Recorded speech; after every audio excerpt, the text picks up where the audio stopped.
Olá, nesta aula vamos falar da força magnética. Vamos ver o que acontece quando uma partícula carregada entra numa região do espaço onde tem uma força magnética.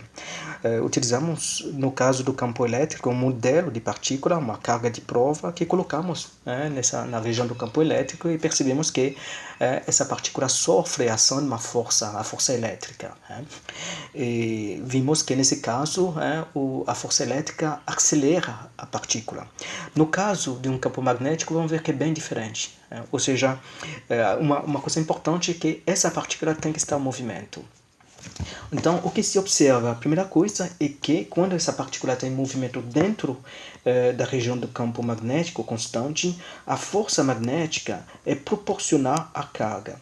Essa força magnética também é proporcional ao módulo do campo magnético que chamamos B.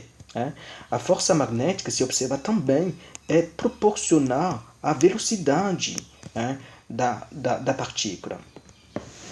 O que acontece de interessante que se observa é que se a velocidade está na mesma direção que o campo magnético, ou seja, V paralelo a B, percebemos que a partícula não sofre nenhuma ação de uma força magnética, ou seja, o campo magnético não vai influenciar a partícula.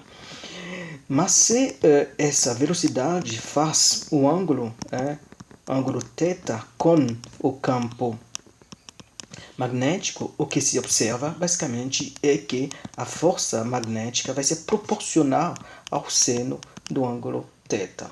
Então temos bastante informações interessantes para poder obter a expressão da força magnética em termos da carga e do campo. O que é interessante nesse caso de observar, que é uma informação complementar, é o fato que a força magnética é perpendicular tanto à velocidade como também é perpendicular ao campo, ou seja, a força magnética é perpendicular ao plano formado por V e B.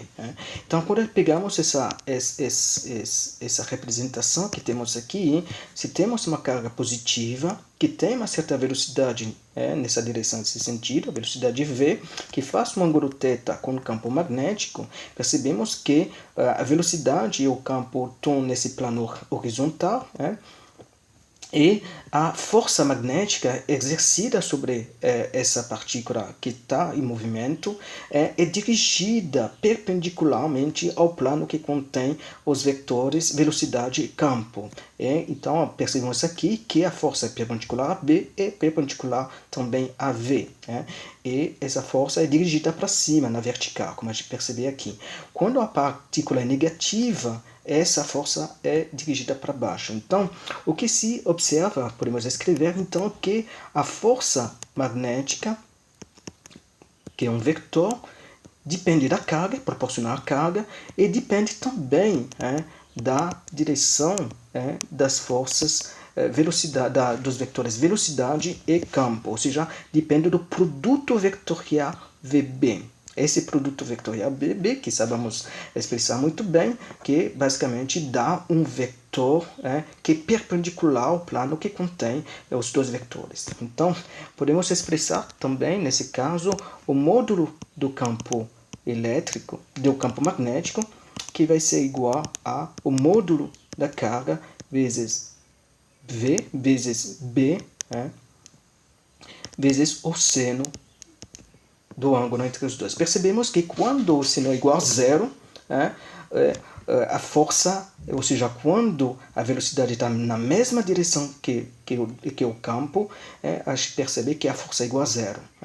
E também que a força vai ser máxima quando a velocidade vai ser perpendicular ao campo. Seno de π sobre 2 dá 1, vai ser o valor máximo.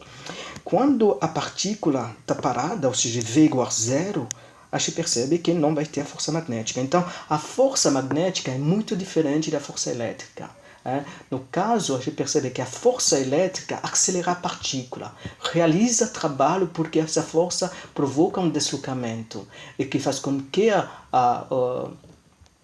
que que faz com que a gente tenha, basicamente, uma variação da energia cinética da partícula. No caso da força magnética, essa força muda a direção, basicamente, da velocidade, mas não altera o seu módulo. Então, a força magnética não realiza trabalho, não desloca, basicamente, a partícula ao longo da direção da força aplicada. Muito bem, então aqui definimos o campo magnético. Esse campo magnético tem no sistema internacional a unidade é Tesla, que chamamos T.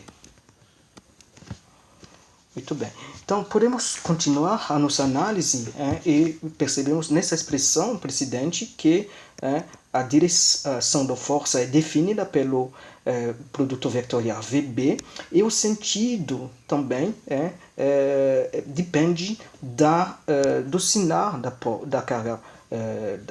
Ou seja, aqui percebemos que quando a carga é positiva, a gente tem a força dirigida para a direita, enquanto que quando a carga é negativa, a força é dirigida para a esquerda. Muito bem. Para poder determinar a direção e sentido da força magnética, podemos naturalmente utilizar a definição do produto vetorial e utilizar os componentes e depois determinar a direção e o sentido, a direção dessa força. O sentido vai depender naturalmente também da carga. Mas podemos utilizar a regra da mão direita, e aqui tem duas maneiras de aplicar essa regra da mão direita. No primeiro caso, o que percebemos é que se utilizamos esse primeiro caso, o campo magnético vai ser definido pela palma da mão direita, como a gente vê aqui. E os 4 dedos que temos aqui vão definir a velocidade e, encurvando esses dedos, a gente encurva a velocidade na direção do campo, basicamente. E a força magnética vai ser definida pelo polegar, que é dirigido a força dirigida para cima. No segundo caso, o que temos? Naturalmente, o sentido da força vai depender do sinal da carga. Se a carga é negativa, vai para baixo.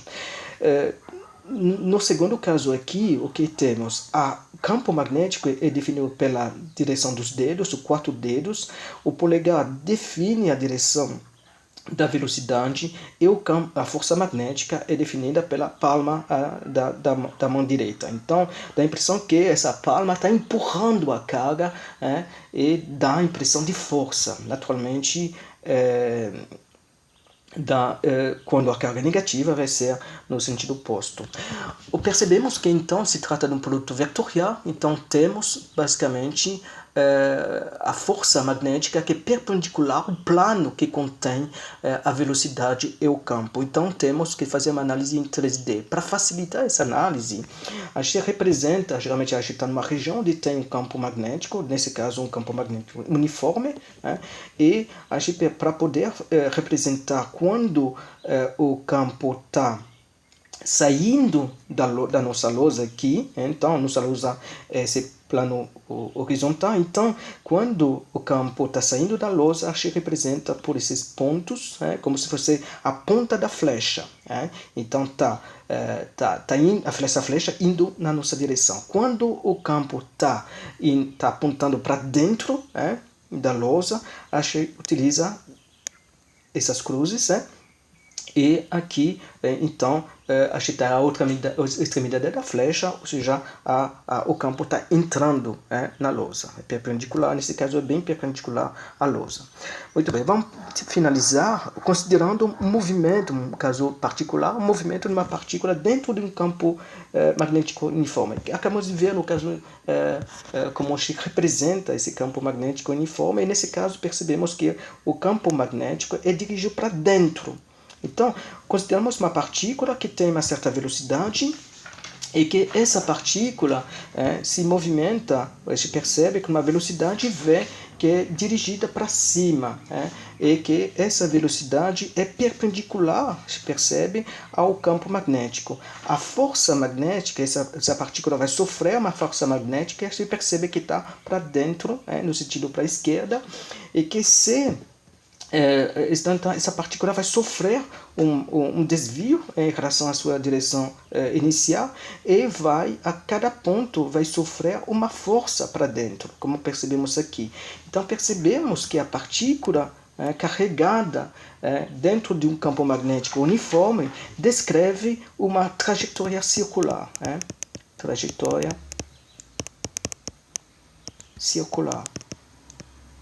E como a velocidade não muda de módulo, a módulo da velocidade permanece constante, então a gente tem um movimento circular uniforme. Esse movimento circular uniforme podemos caracterizar em termos basicamente do raio dessa trajetória e também da velocidade angular, como também do período, ou seja, o tempo que demora para fazer um ciclo, para fazer uma revolução completa. Para fazer isso, vamos considerar que basicamente temos uma única força exercida sobre a partícula, que é a força magnética, e que essa força magnética, como V é perpendicular a B, então vai ser QVB, seno 90 graus, ou seja, vai ser igual a 1, seno 90 graus é igual a 1, então vamos ter esse valor. Se aplicarmos a segunda lei de Newton, a única força que tem em jogo é essa força magnética, que vai ser igual à massa da partícula vezes a aceleração.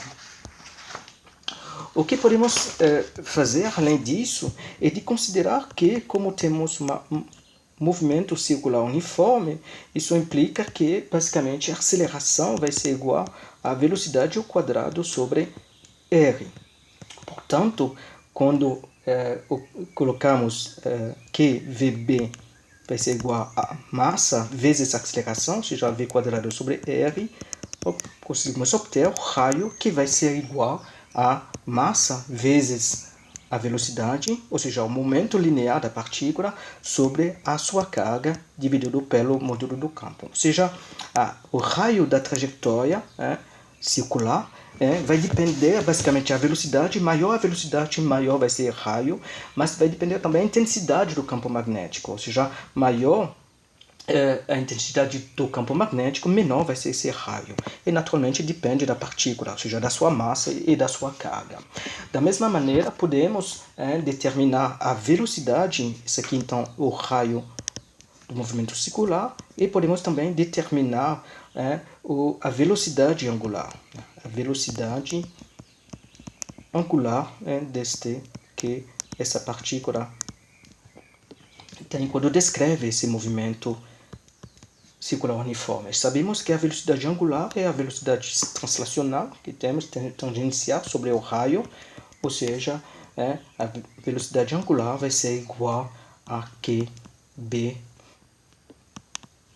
sobre m. Então percebemos que a velocidade angular depende somente da partícula, da sua massa e da sua carga, e da intensidade do campo magnético. Não depende basicamente da velocidade da partícula, nem do raio da trajetória.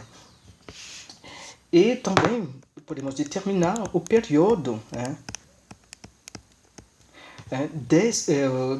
do movimento, desse movimento circular. Esse período podemos obter a partir da velocidade angular que acabamos de calcular, que é 2π sobre ômega, ou seja, a gente vai ter igual a 2πm sobre QB, ou seja, o tempo que demorar para fazer uma revolução não depende da velocidade da partícula, depende da intensidade do campo e depende basicamente da massa e da carga da partícula. Então, é muito fácil de determinar. A frequência que queremos calcular, a frequência angular, é conhecida como frequência